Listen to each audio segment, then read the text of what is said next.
Hey there, Sharon Herne-Ellstrom. Welcome to day 74 of our Be a Better You annual challenge. We're doing one thing every day this year to be a better version of ourselves. And today we're talking about assessment tools. I wanted to know what are the best personality and communication assessment tools in order to help us to learn more about ourselves and become better communicators, as well as understand other people in our life, in our businesses, in our careers that we interact with on a regular basis. We have all met people that we just clash with, and no matter what, we don't get along with them. They don't like us. We don't really like them.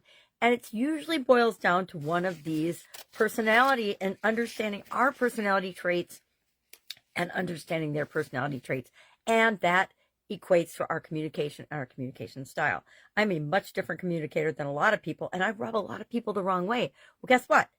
They're not my people. I'm not their person, and that's okay. There's plenty of people in the world. There's plenty of people that do similar things and similar work to what I do, as well as I do similar work to what other people do, right? And that's okay, because some people can relate to me and want to work with me and like my level of energy and drive and communication and my yelling, whatever.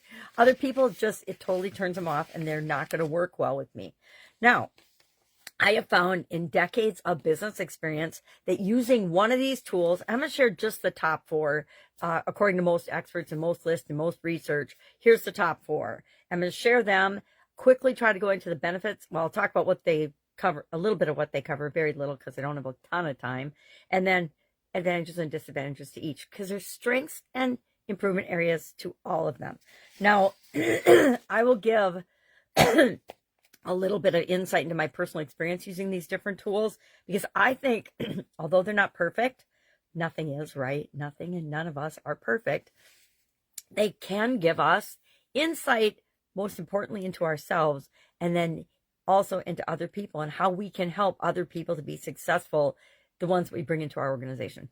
I also highly recommend that you have one of these tools or more, it's up to you, that you use as you're bringing people on board to your team, so that you do understand them better. You do know where they're coming from. You do know what will motivate them versus what motivates another person, right? I've literally had thousands of employees in my lifetime, and very seldom are they motivated by the same thing, because our personalities are different and what's important to us is different. So let's talk about some of these assessments, and I'll share some stories. I've had experience with one of these since I was a teenager. My dad brought it home from 3M, and we all got to do it. He worked for Minnesota Mining and Manufacturing, and he'd bring home a lot of trainings and things that he learned for leadership development and for leadership, and we got access to them because 3M was on the leading edge of trainings and consultants and coaches back then. I think they probably still are. I really don't know much about the company, but I'll talk about that when we get to it. First one is the DISC, D-I-S-C, which stands for dominance, influence, steadiness, and conscientiousness. And so you answer a series of questions. All of these, you answer a series of questions, usually one thing or the other. They're all online now.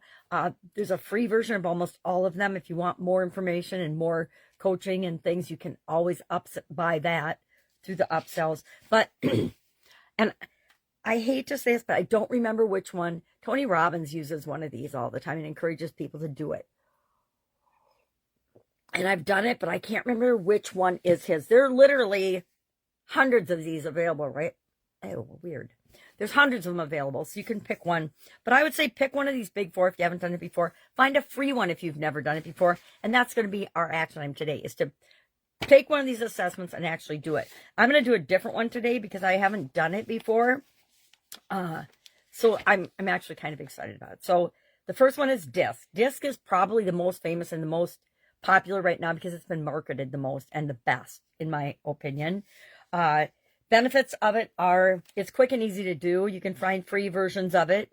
It provides a simple, easy to understand framework for us to get to know ourselves and understand ourselves better. It helps teams to work better together because they understand each other's strengths and weaknesses and preferences for different types of communication. Shortcomings, of course, are it lacks depth of psychological aspects compared to some other methods, right? So it's not super deep and they're pretty superficial questions, in my opinion. Now, I might do a disc analysis again because I haven't done one for a while. And I'm always curious to see how I come out. For the most part, and the next one on our list is the Myers-Briggs. And that's the one I have the most personal experience with. It's the one I've used the longest and the most. It's the one I use with people that I'm bringing on board or thinking about working with. Everybody I think about working with, guess what? Consultants, everything. They either tell me what their Myers-Briggs is or they do an assessment and we find out. On both ends, people coaching me as well as people that I coach. Why? Because it helps me know initially where they're coming from. It gives us a tool to measure how we're doing and how we're communicating, etc. So Myers-Briggs is the one my dad brought home from 3M. And that means I've been using it for 6 decades. And that's a long, long time. That's why it's probably my favorite tool still.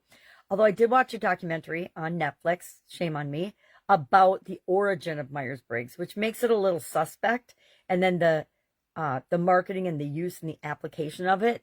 Sometimes it's been used just like any other tool in ways that aren't wonderful for the recipients of the test. So that's all I'll say about that. It was a good documentary. It was really interesting, but it was not as scientifically based as the people that market it and sell it and share it would have you believe.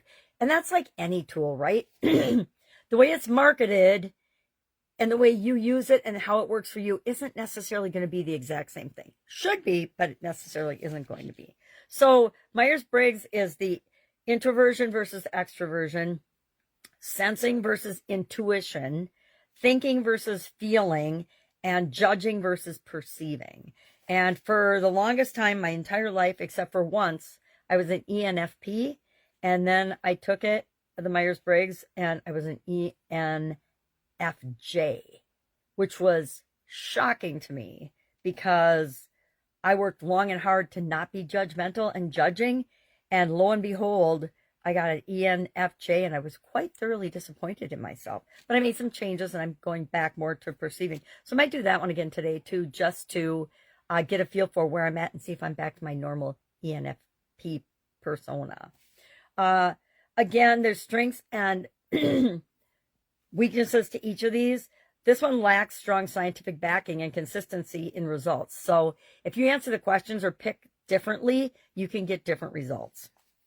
And it can be too rigid for labeling individuals. Sometimes we get labeled an ENFP and we're really not an ENFP. Maybe that day we're just an ENFP or all the different ones. ISTJ, whatever. And then it'll give you, each of these will give you some depth, a little bit of more information about if you're this type. And you have to read those things and say, is this really me? Right? And if it's not, I highly recommend taking a different assessment or redoing it. Number 3 is the Clifton Strengths, which is the previously Strength Finder. Focuses on our strengths over our weaknesses. I personally love this one. And I like to use this one, especially when I'm building my own teams and bringing people on board to do different activities and different things with my businesses, because it does help me and them to focus on what they're best at, focus on their strengths. And when you put people in positions where they are allowed to focus on their strengths the majority of the time, the results are often almost miraculous because we're all doing what we're meant to do and what we love doing. And when you're doing what you love to do and what you're meant to do, it's a lot easier to do it every single day. This one is executing influence, relationship building, and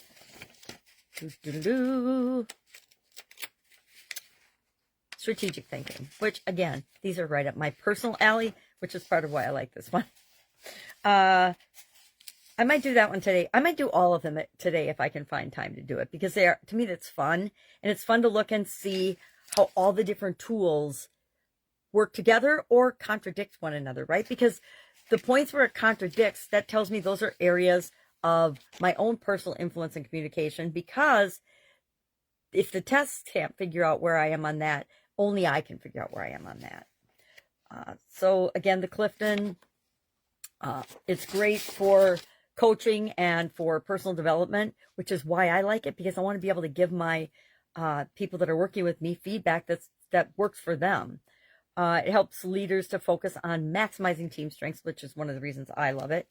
It doesn't address weaknesses at all in detail, which, guess what?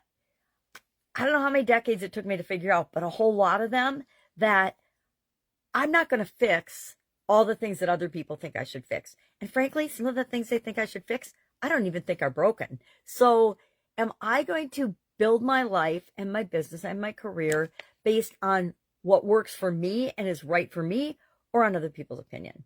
The answer should always be what's right for you. So I don't have a problem that it doesn't focus on weaknesses and that it doesn't give me detailed information on weaknesses, because what we think about and focus on, we get more of. So I'm going to focus on what I'm great at and do more of that, and either find somebody else to do the things I'm weak at or don't like to do. That's always the most efficient way to handle those things. And finally, the fourth one is the big 5 personality traits. And these are openness to experience, conscientiousness, extroversion, agreeableness, and neuroticism. So those are fun. I haven't done this one for a while.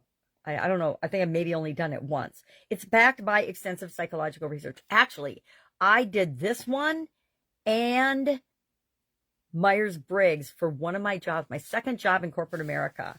I had to go to corporate headquarters in Florida and go through all kinds of personality testing, all kinds of analysis, talk to the corporate shrink, talk to and go through all these different tests, both skills and engineering related tests, as well as leadership training, Myers-Briggs, and personality traits. It was really, really interesting. Intimidating, not gonna lie. It was the first time I'd ever have to do all that testing for a job. And it was interesting, but it also reinforced for me that if a big company, Fortune 100, I don't know, it's probably Fortune 50, Fortune 50 now, is doing that, maybe that's something I should be doing in my businesses. And so I didn't start with doing all the psychological things, because I don't have a background in that, and it wasn't important for the teams I was building. But I do one of them. I pick one or the other depending on the situation and the position and the job, etc., to have somebody go through and do. Not to not hire them, but as part of, I've already made the decision to hire this person. Let's see where they're at and make sure that we can mesh everything together. And we always can, right? Because there's always a way to figure out anything if we're motivated. So those are the 4. So again, big 5 personality traits. And you can Google any of these. Strength Finder, I can probably still find another thing, Strength Finder, but otherwise Clifton Strength. Myers-Briggs, which is B as in boy, M as in mouse, B as in boy, T as in time, I as in important, and the DISC, D-I-S-C. All you have to do is Google them. And I would say, if you don't want to pay for it, Google free assessments, or Google free and then the name assessment, because that'll get you the best results. So what are we doing today? We are doing one of these personality tests, and we're going to share in the comments below just what our letters are, or share the test and then what your results were. Not like you don't have to give all the percentages and stuff, but just what was bigger. So like, for example, Myers-Briggs, ENFP, that's mine. So extrovert, I'm an extrovert, apparently. Extrovert, intuition, feeling, and perceiving, which is really interesting. Because I remember the first time I did it, I always thought I was this rational thinking person, and it turns out I'm not. All right. Any questions? Ask. If you need help with this, hit me up. Otherwise, have a great day, and I'll, of course, be with you tomorrow. Have fun with this. This is a really fun activity.